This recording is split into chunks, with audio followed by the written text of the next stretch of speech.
Project شروع ہو جائے گا, assembly تحلیل ہو جائے گی, وہ وہیں کا وہیں رک جائے گا.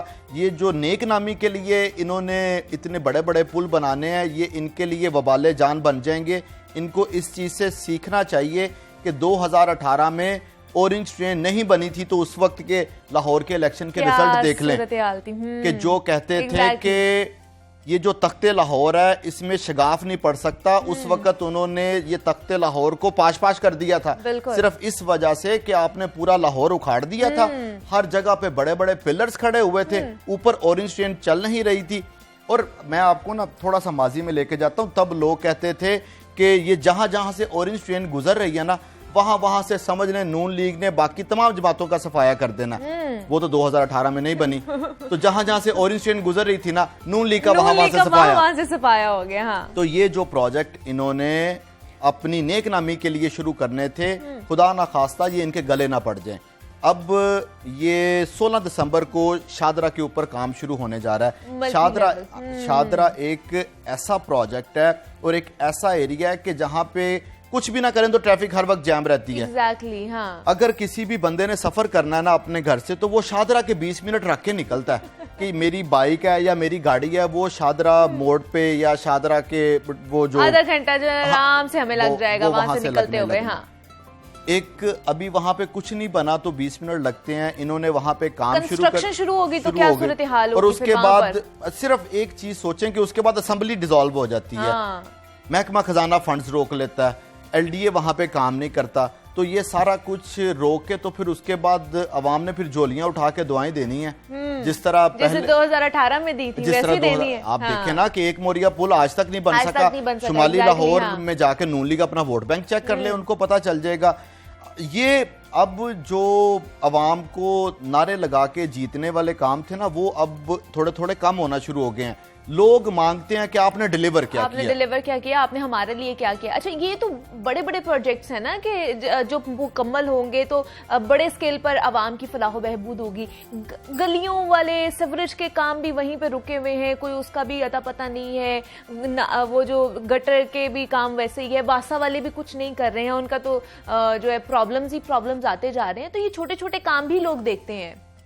بزدار صاحب نے شہر لاہور پہ ایک احسان کیا, انہوں نے لاہور کو ڈسٹرکٹ ڈیولپمنٹ پیکج دیا.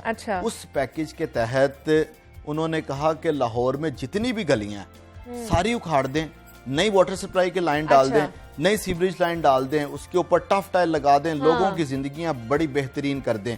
بیسیکلی تو جب لوکل گورنمنٹ کے الیکشن ہوتے ہیں نا, یہ جس میں کونسلر اور یہ جو ناظم یا چیئرمین بنتے ہیں, لوکل باڈیز جو بنتی ہیں, یہ وہ لوگ کام کرواتے ہوتے ہیں تاکہ جو ان کا گراس روٹ لیول پہ ووٹر ہے نا اس کے ساتھ اچھی انٹریکشن کر لی جائے. لیکن لوکل باڈیز موجود نہیں تھی, لہٰذا انہوں نے کر لیے. یہ بھی ویسے ان کی نااہلی ہے کہ لوکل باڈیز ہیں نہیں, ہونی چاہیے. وہ اس سے فائدہ یہ ہوتا ہے کہ بندہ سکون سے اپنے محلے کے کونسلر کے پاس جا کے کہہ دیتا ہے کہ بھائی میرا گٹر کھلوا دے. یہ انہوں نے ڈسٹرکٹ ڈیولپمنٹ پیکج شروع کروا دیا. بزدار صاحب کی حکومت چلی گئی, خواہ اس کے بعد تھوڑے سے ٹرانزیشن پیریڈ کے بعد انہی کی پی ٹی آئی کی ہی حکومت آ گئی, لیکن ڈسٹرکٹ ڈیولپمنٹ پیکج بند ہو گیا. جتنے بھی لاہور کے علاقے ہیں آپ رنگ روڈ, عامر روڈ سے لے کے ٹھوکر نیاز بیگ تک وزٹ کر لیں اور ادھر رائیونڈ سے لے کے شادرہ تک وزٹ کر لیں, جس جگہ پہ ڈسٹرکٹ ڈیولپمنٹ پیکج کے تحت گلیوں کو اکھاڑا گیا تھا وہاں پہ واٹر سپلائی لائنیں ڈالی جاتی تھی, ان تمام جگہ پہ کام بند ہو گیا. اور سب سے اس میں ستم ظریفی یہ ہے کہ واسا والے اس میں 100% جو فنڈز ہیں وہ بھی استعمال کر چکے ہیں, اور اس کی جو فزیکل پروگریس ہے وہ ابھی 70% سے اوپر نہیں ہے. اب ایک نیا ایشو پڑ گیا ہے کہ یہ جو گلاس سامنے پڑا ہوا ہے یہ 100 روپے کا لیا تھا, 100 روپے ادا کر دیا گیا, گلاس ابھی تک آیا نہیں ہے, تو اب یہ مکمل کس طرح کریں گے. اب اس کے اوپر تحقیقات شروع کر دی گئی ہیں. ٹھیک ہے, جس طرح یہ حکومت آئی تھی اور تحقیقات انہوں نے ہر جگہ پہ شروع کر دی تھی, اب ان کے پروجیکٹس کے اوپر بھی تحقیقات شروع ہو گئی. جب بھی کوئی پروجیکٹ تحقیقات کی زد میں آتا ہے تو اس کے بعد جو متعلقہ افسر ہوتا ہے اور جو اتھارٹی ہوتی ہے وہ کام کرنے سے گریزہ ہوتی ہے کہ ابھی اس کے اوپر NAB, anti corruption, auditor general اور باقی سب نے ان کے اوپر ہم سے سوال کرنے ہیں. اب یہ بھی عوام کے لیے ایک پرابلم ہے. ایک تو میجر سڑکوں کے اوپر پروجیکٹس نہیں ہوں گے تو ٹریفک کا فلو نہیں رہے گا. جن گلیوں کو اکھاڑا گیا لوگ اپنے گھر سے باہر نکلنا ان کے لیے مشکل ہو گیا. نصر ٹاؤن کے علاقے ہیں, فیروز پور روڈ کے علاقے ہیں, یہ کچا جیل روڈ کے علاقے ہیں, سارے کے سارے